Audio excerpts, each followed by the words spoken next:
RTP. Ya está con nosotros Franklin Vega, él es periodista de investigación y experto también en temas ambientales en el país. Hay varios temas que tocar, entre ellos las normativas estrictas de comportamiento y convivencia, especialmente visibles en las Islas Galápagos. Bienvenido a la mañana en RTP, gracias por acompañarnos. Buenos días, es un gusto compartir con ustedes y les estaba escuchando y ese análisis no lo he hecho yo desde hace años que estuve en el colegio con mi profesor de literatura, que era el señor Luis Calvache, que hasta ahora le tengo con mucha consideración. Gracias, estimado Franklin. Quería iniciar sobre justamente estas normas de convivencia y el respeto que se debe tener a la fauna que está en las Islas Galápagos. Hemos visto en los últimos meses cómo especies nativas de las Galápagos han sido sacadas de su ambiente natural para ya sea venderlas, para tenerlas como animales acá a la venta, como mascotas. ¿Cuál es el peligro que se está dando justamente en estas islas, en nuestra mayor conservación natural? Bueno, yo creo que Galápagos es una marca que se ha vendido muy bien por parte de las ONGs y las empresas de turismo y se vende como el archipiélago mejor conservado del planeta, el archipiélago oceánico mejor conservado. Y puede que sea cierto si le comparas con islas del Caribe o con las islas de España. Pero yo tengo la fortuna de conocer Galápagos desde los 80 y el cambio es evidente, es acelerado y es brutal. Y a ratos quisiera decir que es irreversible. Si ustedes se fijan, los ingresos de turistas no han parado de crecer, excepto en la pandemia, hoy en el 2008 que hubo un pequeño bajón, pero ya superaron los 300.000 turistas. En los años 2000, los técnicos hablaban de máximo $100.000, 100.000 visitantes al año para Galápagos. Ya se ha triplicado esa cifra y a la par, en lugar de fortalecerse al parque, se ha ido debilitando. Esto hace que llegue mucha más gente, exista menos control y llegue gente con menos educación. Eh, por ejemplo, hasta hace unos 10 años había ofertas de, un poco menos, había ofertas desde el Cono Sur a Galápagos por $200. Entonces, no es que tenías un filtro de precio, que no me parece el adecuado, pero por lo menos había un filtro antes de decir, bueno, si quiero gastarme $500 en un pasaje, vas pensando a dónde. Pero hay gente que va a Galápagos solo por decir que fue a Galápagos y no valora lo que es. Es un patrimonio natural de la humanidad, es la cuna de la evolución, es un sitio especial que no debe ser utilizado como es utilizado Atacames o cualquiera de estas playas que son para fiesta, o puede ser Montañita inclusive, o el mismo Lón ahora. Para mí es un tema de que nos falta educación como ecuatorianos, porque el turismo en Galápagos se divide en dos grupos grandes. El navegable, en el que llegan los turistas extranjeros, aterrizan en Baltra o San Cristóbal, de ahí cogen un barco y recorren las islas y conocen la belleza de Galápagos, las islas que no son tocadas, las islas que solo puedes entrar por grupos y ves realmente la fauna única. Y hay el otro turista, el turista le llaman de base local, yo le digo de a pie, en que llega al aeropuerto de Santa Cruz o de San Cristóbal, sale y pasea por las islas, por la isla, va a Tortuga Bay y va a Punta al Garrapatero, coge un tour de bahía, y esos son los que tienen algo más de recursos. Quienes no tienen recursos van y cogen un Airbnb de los más baratos posibles, a veces te ofrecen hasta sillones por $10 y van y compran rapidito oriental y un atún en la tienda. Entonces el margen de lo que queda para los isleños es realmente poco. Entonces no hay una planificación real del turismo en Galápagos, no hay un control real. Franklin, Junto con, sí, dígame. sí, ¿cómo está? Buenos días, María Fernanda Perrone. En parte de ese control era un poco subir las tasas para que se mantenga algo de turismo, pero al mismo tiempo que este sea equilibrado en función de la extensión de las actividades y de la conservación también. Medidas como esas, ¿funcionan? Son un primer filtro, sí, Ujú. bueno, ya funcionan pues, recién es muy pronto para evaluar, porque es un año y un poquito más. Y ahí hay que ser, yo le reconozco al ex ministro Olsen, que fue el primero y el único en los 28 años que cubro temas de Galápagos como periodista, que ha dicho que el turismo en Galápagos no puede seguir creciendo de esta forma. insostenible y sin control. Y él fue el que impulsó el incremento de la tasa. Sí, es como lo que debería pasar en el resto de áreas naturales protegidas del Ecuador. Se debe cobrar por los ingresos. No es posible que la gente vaya al Cotopaxi o al Boliche o a cualquier otro parque y no pague ni siquiera $1. Mientras tanto, los guardaparques no tienen para movilización, no tienen para uniformes y dependen de las donaciones, de los aportes de las ONGs. Lo mismo pasa en Galápagos. Además de esto, este debilitamiento del parque en Galápagos se traduce en una falta de control y filtros. Esta semana publicamos cómo en el volcán Wall, al norte de la isla Isabela, han habido por lo menos 2 ingresos no autorizados al área de anidación de las iguanas rosadas, que es el área, se supone, más protegida del archipiélago. Pero ha habido 2 ingresos, no hay acciones reales, no puede el parque decir esto y sí, nos pusimos esta denuncia, las investigaciones han avanzado, y eso da pena, ¿no? Porque eso es en la zona que está más protegida, más conservada de las iguanas, que solo quedan 300, entre 300 y 350 en todo el mundo, porque no hay en otro lugar. Y ves que el parque está cada vez con menos recursos.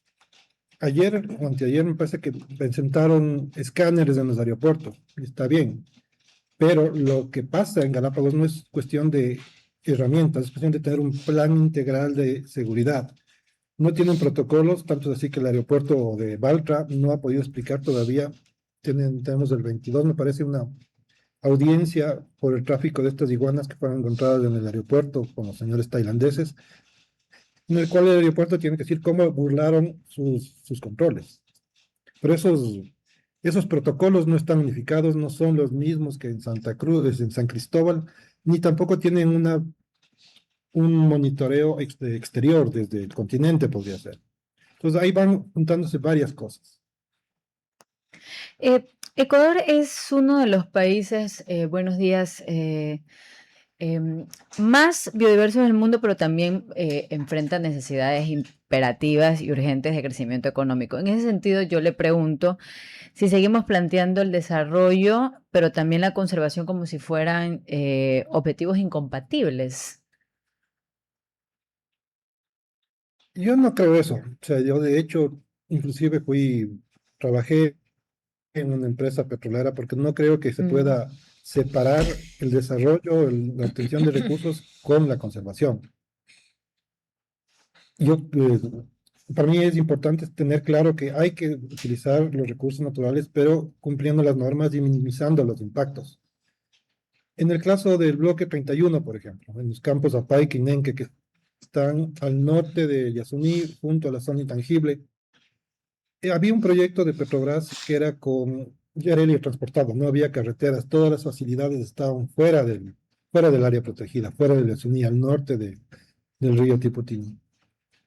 Y me incluyo, fue sistemático el tema de pedir y exigir que Petrobras cumpla todos los estándares. Era como una operación en mar abierto eso, porque entendían la complejidad del Yasuní y por qué no había que construir una carretera.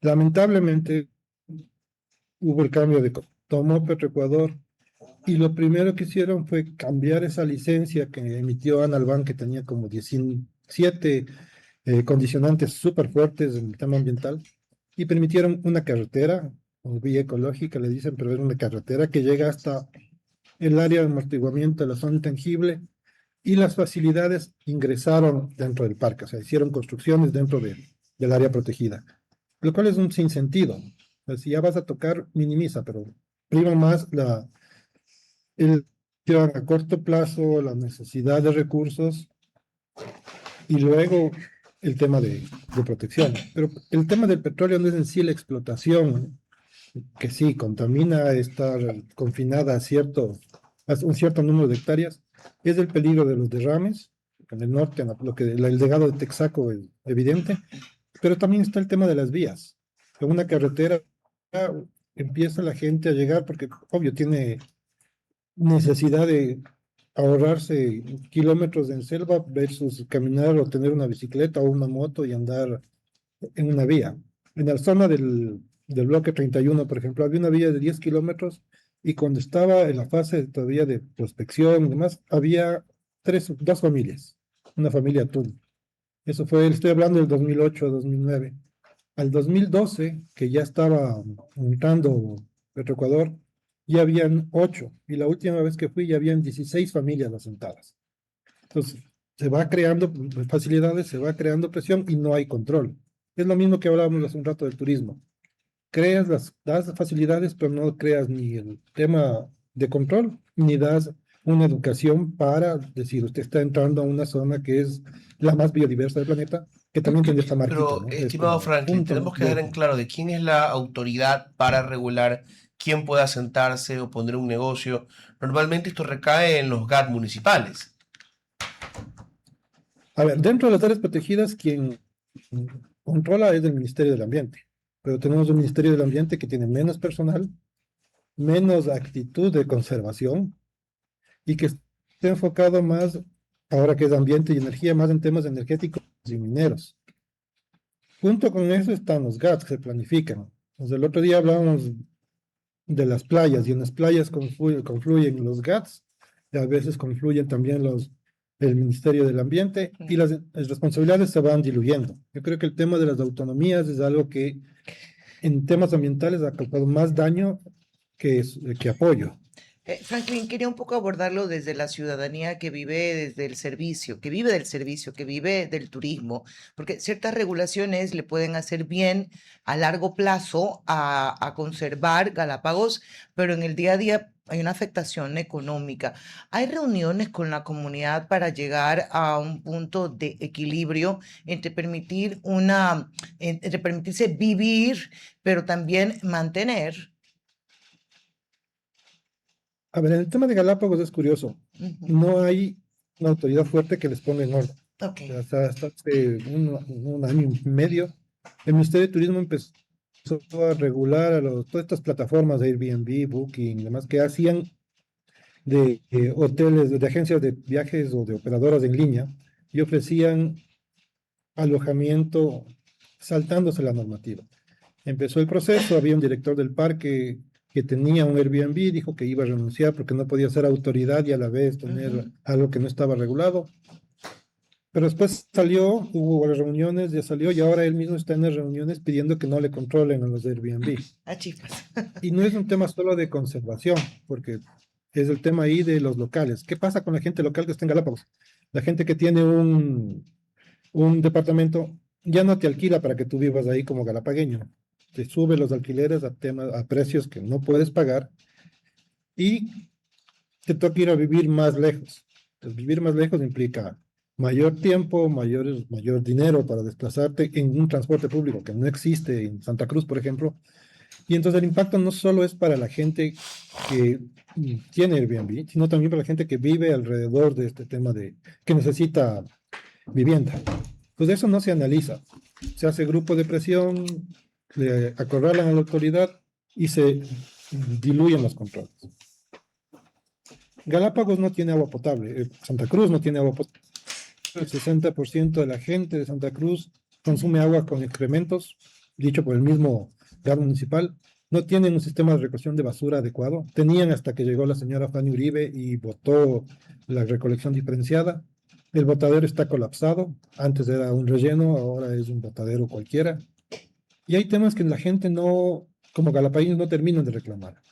Y ahí hay un problema estructural. Yo les llamo el tema de los intereses imbricados. Es como las escamas de un pez. Todos tienen algo que perder si reclaman. Y si yo como guardaparque sanciono a un pescador, este pescador luego me encuentro en la parte alta y se arreglan a golpes las cosas. Lo mismo, si yo le sanciono a mi primo, después mi tía me va a caer. Perdón, Franklin, en ese sentido lo que usted acaba de comentar es valiosísimo, porque si una isla no puede garantizar, digamos, agua potable ni un manejo decente de residuos, tal vez debería existir, o no sé cómo se podría graduar el crecimiento turístico hasta resolver esas brechas, porque Galápagos es el símbolo mundial de conservación, pero Santa Cruz arrastra, como usted dice, estos déficits en servicios esenciales. ¿Qué revela esa contradicción justamente en el modelo de gestión del archipiélago? revela una captura regulatoria, Ok. que es cuando que es regulador controla a la autoridad. Es como los buses en Quito, que es donde vivo, o lo que pasa en Galápagos con las empresas de turismo. Si usted se pone a revisar sanciones a las empresas de turismo, son muy pocas, casi inexistentes. Mm. Y esta falta de control tiene una partida de nacimiento. En el 2008 se fusionaron dos cupos de turismo de dos barcos pequeños a uno grande.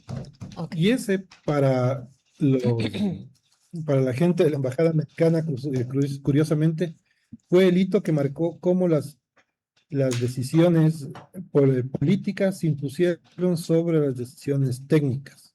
Lo que Y pasa eso fue en... la salida de una directora del Parque Nacional Galápagos que se llamaba Raquel Molina y que era realmente es la última que yo me acuerdo que se bajó a golpes literalmente para que se cumplan las normas. Wow. Estimado Franklin, y de verdad muchos otros cantones, otras partes del país están pasando por temas similares por falta de visiones y decisiones antitécnicas.